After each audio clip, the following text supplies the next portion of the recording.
What's up, guys? Welcome to the Saturday show. Of course, on Saturdays, we'll have to go back through the week of Newswave, check out what everyone had to say, and just see how the conversation went. Bowsette fits into this week. So, yeah, Bowsette's going to make it into another video, and I figure since we're going to talk about Bowsette anyway, the news that we would go over is Bowsette news, because why not? Actually, part of it is fairly interesting after some new information came out.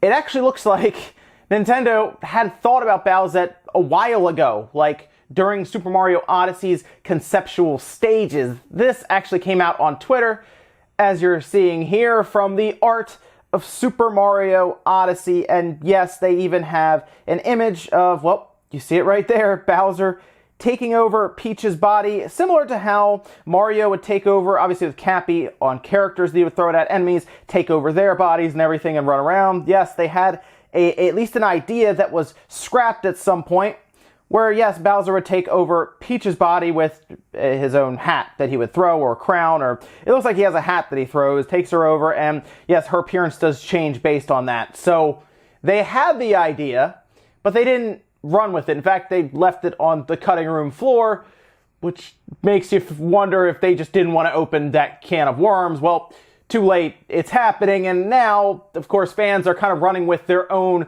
imagination as to what Bowsette would look like, and that's, of course, turned into massive amounts of fan art online. So Nintendo actually could have controlled this a bit more if they had introduced Bowsette themselves. In fact, I would say if they had put this in Mario Odyssey, it probably wouldn't have turned into as big of a thing as it is now, as technically the community, the fans have created Bowsette as we know Bowsette to be now. So Nintendo, well, I guess they just didn't want to get into it, and they've even been asked recently just to comment on Bowsette, which they said no comment. So yeah, they just don't want to touch that. They just don't want to get into that at all. But Bowsette has been taking over the internet, just constantly moving forward.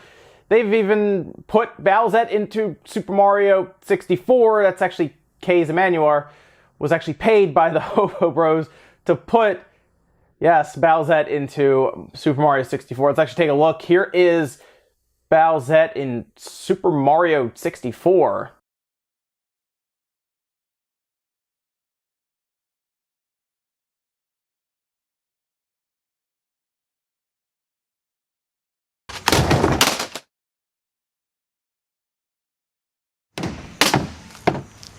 Yeah, it's enough internet for today. Anyway, guys, on to the week of Newsway. Starting with Monday, we talked about some new GameCube controllers that PowerA is currently developing for the Switch that include wireless options. We also saw Capcom confirm that microtransactions will be part of Devil May Cry 5, giving players the option to buy orbs to upgrade their character. Undead Collector says there's a huge difference between optional use of microtransactions and heavily built a game around microtransactions. They increase the amount of orbs needed, so people get more forced to buy orbs, even more if they want an ability now without hours of grinding. What's the problem about that, you may ask? It's the same. It's the way games like that getting worse because of that. If you pay 60 to 70 for a game and nearly have to pay more, then this service is BS. Sad for DMC fans, but this will ruin the game for everyone who wants to reach everything in the game without paying more money. That's kind of what we're going to find out when the game does release, at least to reviewers, as I have a feeling they're really going to take a look at that, right? They're going to say, is this game grindy just because? You know, like the game itself, while previous ones, yeah, they were kind of grindy at times when you would be unlocking moves and stuff, but you would still be able to do it without paying for microtransactions to get orbs. The question now is, did they make it grindy just because of those microtransactions? Like, could they have avoided the grind completely? I feel like they could have, right? But they understand that there is a way to slip in microtransactions that are tied to progression, and this has multiplayer to it. So that is the big question right now that we're going to have to wait until reviews come out, or even some people get to play it and talk about it. Remember, that's what happened with Battlefront 2. Originally, EA said, oh, it's not tied to progression. You don't need to buy any microtransactions. Don't worry about it. And then we find out that people put like $100 into it, like people who had early access to it, tried it out and realized, wait a minute, this is heavy, like pay to win or pay to upgrade, or it just ruined the experience. I'm curious if the same thing's going to happen with Devil May Cry 5 when that comes out or gets closer to release, because again, it's online as well. We don't really know all the factors around that, but yeah, we'll see. We'll see how correct Capcom is saying that, oh, you don't have to buy these microtransactions. Well, if it's going to take hours and hours and hours to grind to get like the big, move at the end after beating the game, maybe they're trying to push you into that. Tuesday, we took a look at the new online creation Bowsette that took the internet by storm, with some even believing the circulating fan art and popularity online could have raised Nintendo's stocks. Dark One Virgil says, the Bowsette thing need to become canon. Yeah, Nintendo, they're probably not going to ever make that canon. Bowsette will probably forever be a fan thing that is recognized by the fans, and Nintendo probably never recognize it. They probably just pretend it doesn't exist. I would like to see someday, just for fun, if maybe Nintendo does recognize Bowsette in some way with an Easter egg, even a line of dialogue that kind of refers or at least alludes to the idea of Bowsette, something like that. I don't think they'll ever put like an outfit into a game or anything like that, no, but the idea of Bowsette being recognized by Nintendo now is so interesting to fans that it's going to be tough until Nintendo does it, because people will just keep asking probably about Bowsette.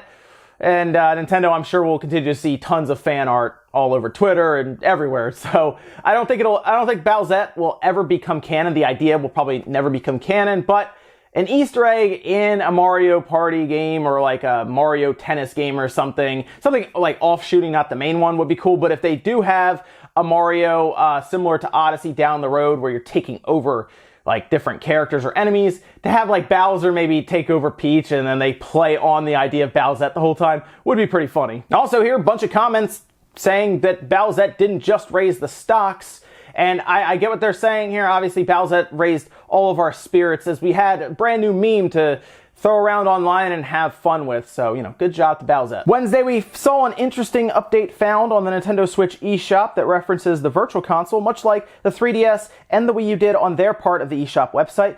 This, of course, made people speculate like crazy on the possibility of a Virtual Console section popping up on the Switch. Telltale Games was also back in the news after employees filed a class action lawsuit seeking severance pay. T. Gonzo says, I want Virtual Console, but let's aim for higher powered systems. N64, GameCube, Saturn, and Dreamcast. Every fan has multiple ways to play NES, SNES, Genesis over HDMI by now. It's very hard, if not impossible, to play the majority of Saturn and Dreamcast games on a modern TV and has them look great. While I love the older retro games, I really think we need some different consoles represented, and I would like to see that as well. A lot of that has to do with the emulators not quite being there completely, although to be fair, Dolphin with GameCube and even the Wii works great. Like, that's actually a very well put together emulator. We even see the Wii U now getting completely emulated. It's more Sega's side. Like the Dreamcast, the Saturn, those are ones that don't really have great emulators at all. And I would like to see Sega really take a shot at a newer Saturn or a newer Dreamcast, like a Mini or something. That would be great. Or just to see them really throw some money to try to develop an emulator that they can use for Sega Ages on the Switch. M2 has done very well so far with the Sega Ages with Sonic and Lightning Force. Sonic is a great representation of that game with some extra features. M2 did a great job. I would love to see them say, M2, take a shot at a Jet Set Radio, right? Take a shot at Panzer Dragoon, something like that to see if we can make it work. I know it's not easy with the Saturn, but I do think people would actually pay decent enough money if we can make that work. Like, it wouldn't be as cheap as like a Genesis game, right? It'd probably be like $15, but I do think some people out there would say, yeah, I want this Saturn game that's pretty expensive online, but I can just get it on my Switch just straight up for $15, yeah. And of course, that would work to push the emulation scene forward, as people would probably take a look at it a bit just to see how they did it and then maybe make their own. They can't use that code specifically, but they can at least get an idea and some influence from it if they can pull it off the Switch or whatever to take a look. Thursday, we took a look at an interview with a developer who worked on the Super FX chip and a secret VR project that Nintendo was working on alongside the Virtual Boy. The project was called the Supervisor and has been described as being fairly advanced VR technology for the time, but Nintendo scrapped it and decided to go instead with the Virtual Boy. Lee Martin says the price for the Supervisor would have been astronomical, and Nintendo really isn't and has never been interested in high-end, expensive tech. Virtual Boy was a compromise that didn't really work Nintendo also had 3D visuals working for the GameCube in 2000, 2001, a decade before the 3DS. It was Luigi's Mansion 2, which is finally getting its 3D version in 2019, unless it's one of those 3DS games that's 2D only. No, you're right about that. It was hard to guess at how much this VR headset would have cost Nintendo to make. According to the developer in an interview and everything, it wouldn't have cost that much more, but Nintendo generally has a price set in mind, and they try to get there with whatever they're making. The Switch, obviously, they even said it themselves. We had $300 in mind. We didn't want to go over that, so that's why we couldn't do things like bigger flash memory internally, because we have the Joy-Con controllers that cost,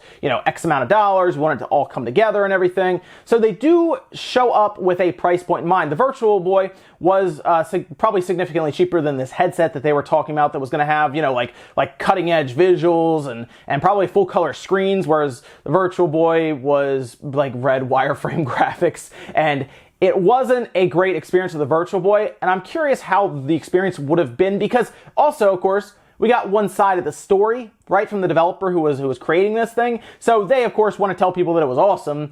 And I'm curious what Nintendo's reasoning would have been, because they would have been much more critical than the people working on it, obviously. So I'm curious if they were like, well, it would have been $200, $250 back then. That's too much. Maybe in their mind, the technology wasn't quite there for it to give a good experience, so they were like, we're just going to make it as cheap as possible, release the Virtual Boy.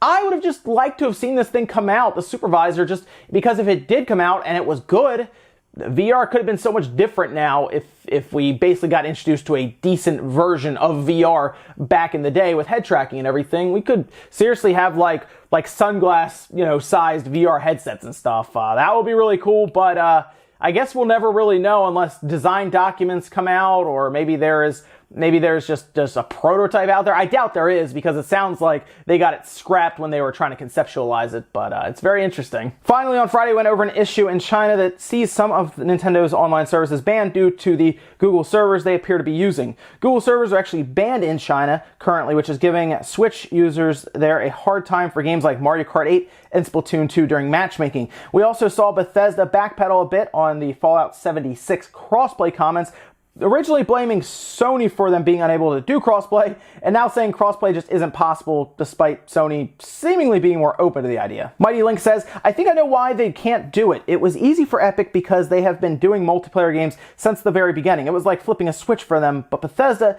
has never made a multiplayer game before. ZeniMax made Elder Scrolls Online, not Bethesda, and they are using old tech. Still the updated Oblivion engine, and they just got Fallout 76 set up for every platform, so they simply can't do crossplay so close to release. It's not like flipping a switch for them, and their brand new multiplayer coders need time to figure this out. It is kind of funny if you think about it, because their games like Skyrim and others, they do have a lot of glitches. I mean, let's be real. Fallout, Skyrim, they always have like the weirdest glitches. You can always like do stuff to tank the frame rate. If you go over 60 frames, the physics start acting up and doing crazy things. It's generally a fairly glitchy game overall if you really sit down and look at it, and now they're going online with it, and it's probably going to be very glitchy there too. I'm going to be curious to see how this goes down, seriously, because they're having a hard time getting a single player game not to go like lose its mind at times. Now they're bringing a bunch of people into a room together to try to make it work, and that's going to be fun. So I get what you're saying here. It's Bethesda. They have a hard time making a single player game that's not glitchy now, where they're trying to, have the Xbox talk to the PlayStation, or it's a whole thing there too. But they did say it was Sony that caused them to not be able to do it. I just think they would need time, and maybe even have built the game from like the early stages with crossplay in mind. That's all I could think of, because this game, thrown in crossplay, man, I feel like the entire world would you'd fall through the world and stuff. It'd be crazy. So I would like to see it. That'd be great. And I don't think they did a good job saying that, Sony's not allowing crossplay. Let's just tell them, the audience, that it's because of Sony, not because we can't make this all work without exploding. And guys, that's going to do it for the Saturday show today. Thank you so much for tuning in. Make sure you guys hit the like button if you liked it, disliked it. If not, leave comments down below about everything we talked about today. Whether it is Bowsette, sure. I mean, this is probably the last video I guess we have to do for Bowsette. Unless something crazy happens where Nintendo actually puts Bowsette into canon in a game, or even just acknowledges, because at this point it's all no comment, nothing. Oh, and then here's some early artworks to Super Mario Odyssey that shows that we had an idea of Bowsette a long time ago. Let me know, guys, down below about that. And then anything else, thank you so much for tuning in. Make sure you guys stop by later on tonight, 9 p.m. Eastern Time for the Spawncast. We'll see you then.